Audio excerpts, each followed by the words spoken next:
So welcome back to India. Thank you. Yeah, thanks for having me. It is really great to have you here. The last time I saw you was during the president's visit in January of 2015. Yes. A lot's happened for you during that time, and a lot's happened for you, yeah, during that time. So I was hoping we could spend a few minutes talking about that. Yeah, I would love to, and I have a million questions. Not literally a million questions, but many questions.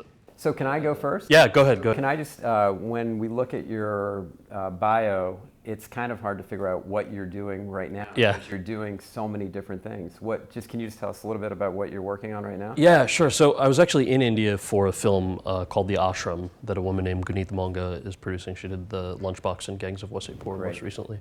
So we were shooting that in Himachal Pradesh in the town of Manali, which is way up in the Himalayas.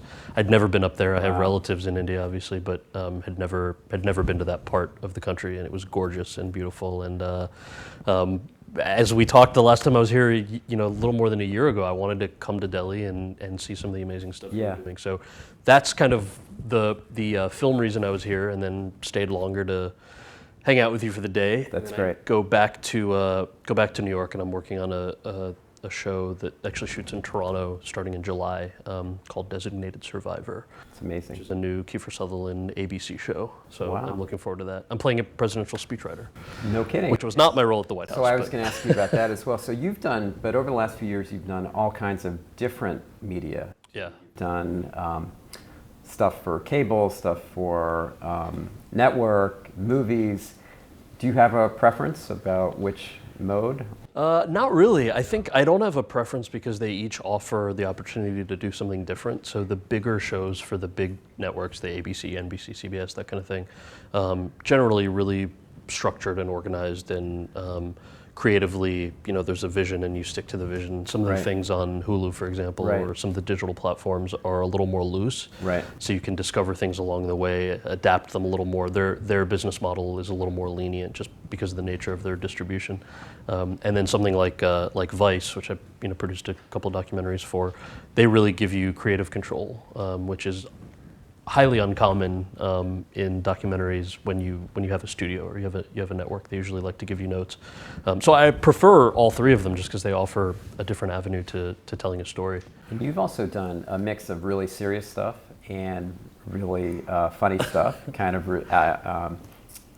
really kind of path-breaking stuff as well. Do you consider yourself a comedic actor or a serious actor? You've done documentaries as well. Where do you see yourself, and how would you describe yourself? Thank you. That's a huge compliment, particularly coming from you. I mean, I just feel like everybody loves to laugh, and then there's a time to be serious and a time to be completely ridiculous. And I am not a fan of mutual exclusivity, so I love the fact that you can do both. And if I'm lucky enough to do both, I would love to continue to do both. I love some of the ridiculous, absurd, movies that I've had the chance to do, and then at the same time love some of the public service work and some of the more serious roles and things like that. So I want to ask you about both of them. Yeah. So going back to when you were a kid, for example, did you have any idea that this is what you wanted to do? When did you know that acting, entertainment, this is going to be your line of work? So I was always. And how did your parents feel? That's what I was going to get to. So I was very interested in both theater, film, and television, and public service, sort of simultaneously as a kid. My grandparents, I think, were a big influence on that. They were, two of the four of them were teachers, and all four of them had marched with Gandhi at a particular point in their lives. So the stories that I would hear growing up when I was 7 or 8 years old were about, marching with Gandhi, and I had obviously no idea the significance of that until much later, really middle school and high school, where I realized, this whole nonviolent civil disobedience model is our own American model, that MLK adopted. Who came to the United States? Did your parents come to the United States? It was, my dad, my parents, both my parents, came to the U.S. in the early 70s. So they were part of the late 60s, the post-65 group of immigrants. So my dad's an engineer. My mom has her master's in chemistry. And they're both from both from Gujarat. Okay. And they definitely did not move to America for their son to be an actor. Right. In fact, probably steered you towards science, engineering, medical. Yes, absolutely. And it's like any kid, it's incredibly frustrating when you don't think your parents understand you and why don't they want me to do what I want to do. Right. Now that I'm older, it makes sense. You move to America with $12 in your pocket, as my dad did, and your version of a better life is very structured. It's engineering and math and the sciences. Right. And so it took a long time for them to understand that something other than financial stability can make you happy. Right. And now they're incredibly supportive. Actually, they've always been a fan of the arts, and now my mom especially says, well, who are the other kids out there whose parents don't understand why they want to go into the arts? Right. Let me talk to the parents. Right. So that's really nice. So I want to come to your White House stint in a second, but just the roles that you've played have also been, they don't seem like they've been accidental. In other words, that you picked a lot of roles to highlight, obviously,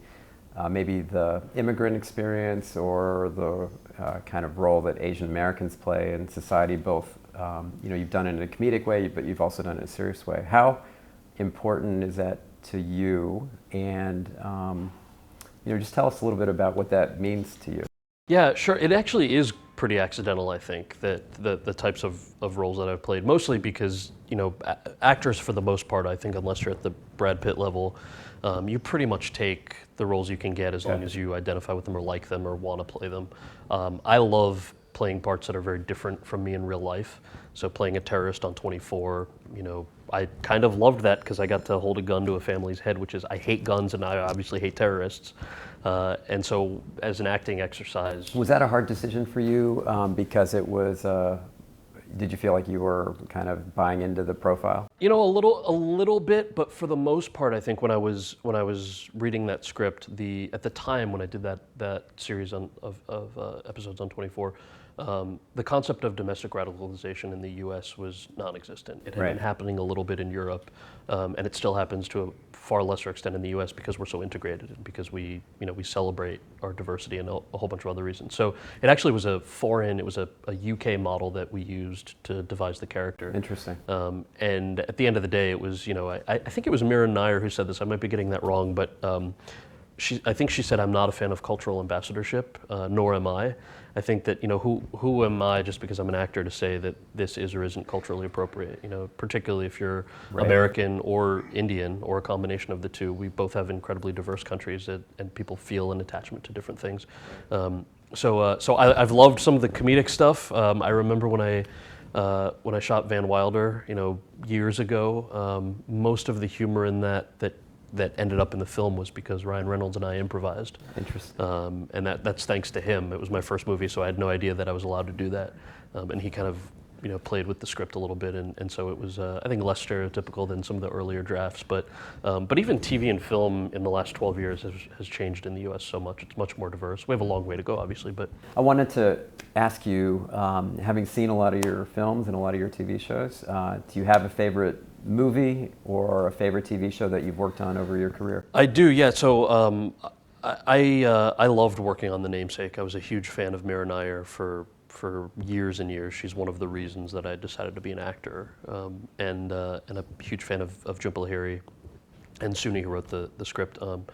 And a lot of people assume that that's my favorite movie because the character is also of Indian descent, but that's actually not the reason at all. It's because of the dynamic writing, and Mira gives actors time and pays a lot of attention, more attention than any director I've ever spent time with, to each frame of the film.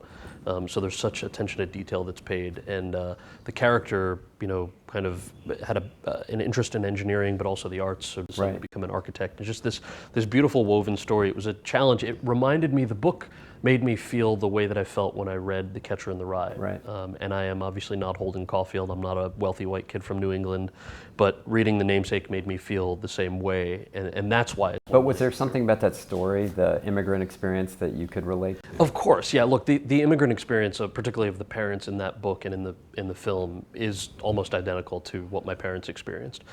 So that's a given. But I think the challenges of playing such a fleshed out character were such a welcome thing, because up until that point, aside from the Harold and Kumar series, which I also love for totally different reasons. So I have to ask you a Harold and Kumar question. Yeah, as sure. well. So what do your parents say did they see Harold and Kumar? Of course. And what do they say after they come out of the theater, or they see it? Do they So- pat you on the back, or do they? My parents have come a long way since they moved to America. So they thankfully, I've done this thing since Van Wilder where I give my parents the full script of anything I'm doing And before then do I you shoot go it. out, yeah, and And then I wait for them. leave the Right, house exactly. and wait for the texts. Right. So when I did Van Wilder, there was, it was an R-rated movie, and I think my mom, I don't know if you want to use this or not, I think my mom thought it was pornography. Yeah. And kind of was really worried, like, what is my son doing? Did I see you write something recently where your mom said, "Don't take any garbage rolls"? Yes. So, well, and that's the total, like, she's very, like, do good work. So after Van Wilder, which, I didn't have a lead role, it Right. was, there were parts of it that were really crass. It's a teen movie. That's the gig. So going from that to Harold and Kumar, I overheard my mom talking to my aunt on the phone. My aunt said, "Should I go see it?" And my mom said, "Yeah, it's so much better than that Van Wilder." I was like, all right, Mom, you made you're progress. coming along, yeah. Well, it's an exceptionally funny movie. Thank you. And It was a lot of fun we've working on it. enjoyed all the work that you've done. Now, you were able to obviously tap into that public service interest as well, serving in the White House and continuing to stay active in politics. But that must have been a great thrill to actually work in the White House. Tell us a little bit about what you did there and why that was important to you. Yeah, so I joined the president's campaign in 2007. There was a writer strike in Hollywood, so none of the screenwriters were able to write anything. I was on a show called House at the time. We couldn't shoot new episodes. And so I volunteered for the Obama campaign, mostly working on youth outreach and arts outreach.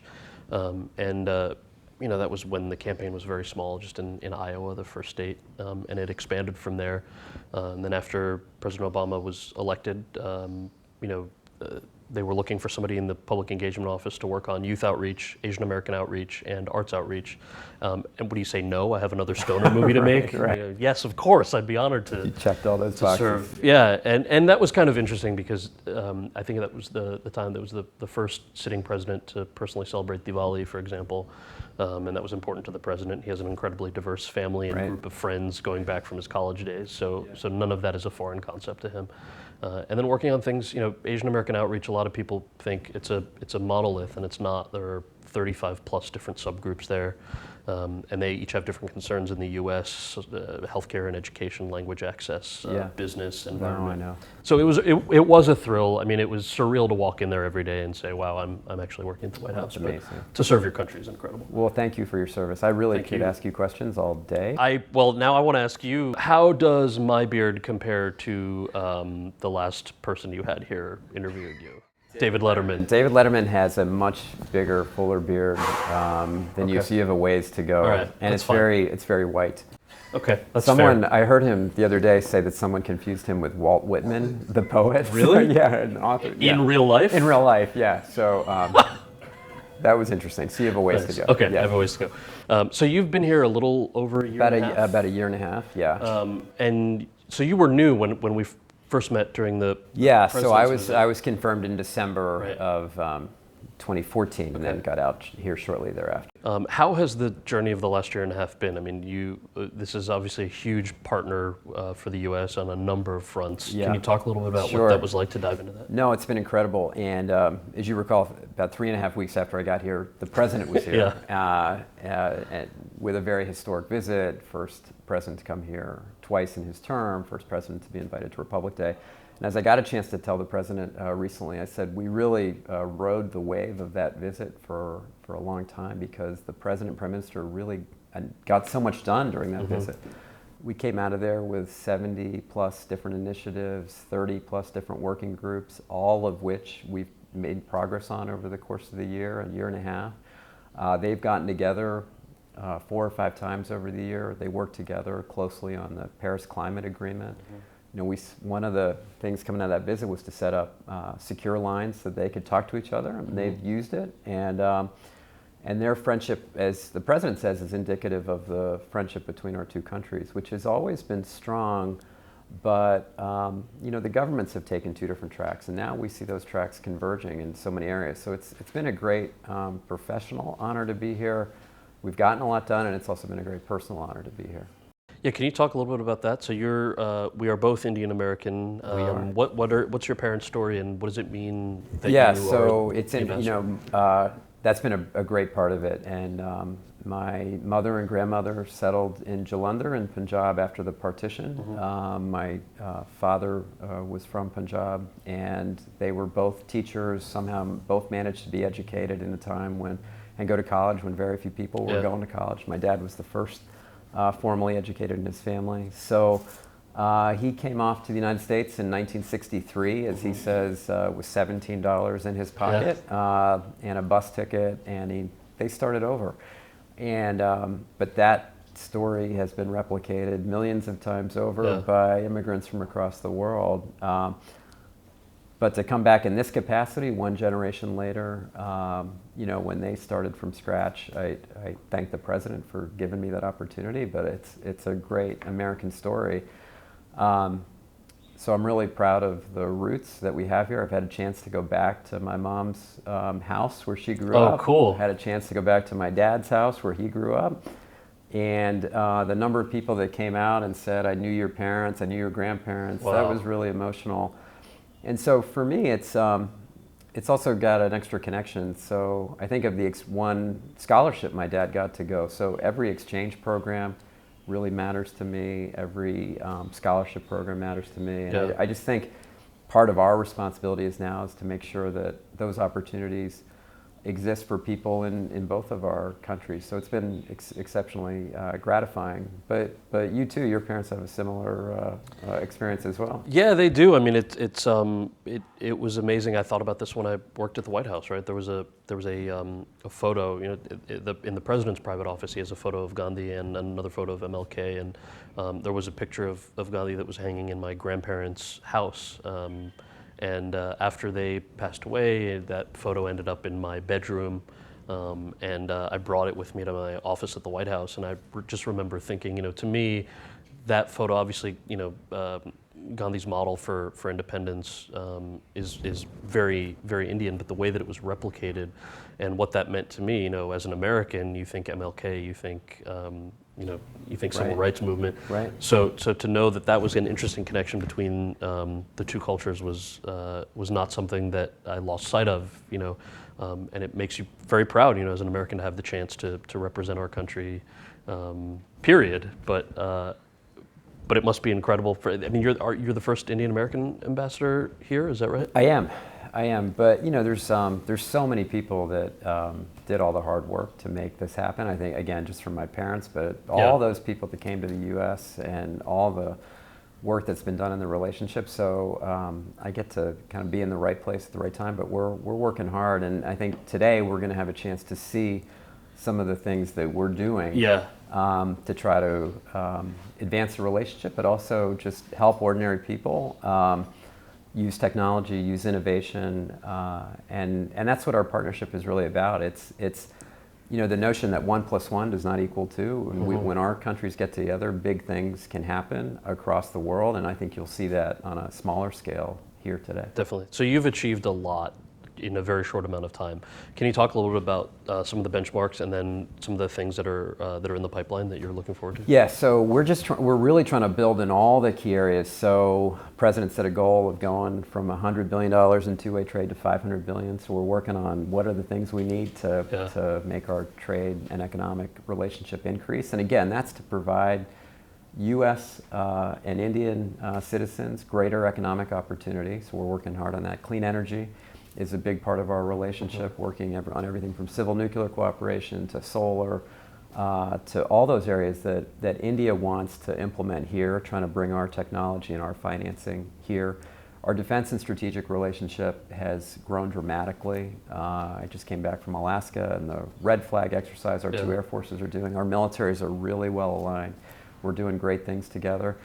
And so those are the key areas. There's so many other areas in health, in science, education, space cooperation. As I say, we're working now from the depths of the oceans to the farthest reaches of the stars, and that's exciting. That has the incredible opportunity and potential for the years ahead. I mean, Secretary of Defense called this relationship a kind of anchor of global stability, and President and Prime Minister have said this is one of the critical relationships of the century. So Awesome. we are working hard every day to deliver on what they believe is the potential, and it's exciting. Cool. Well, I'm Yeah. excited to spend the day together Good. and Thanks see some of the stuff you're doing. Thanks for being yeah, here. Thank Yeah. you.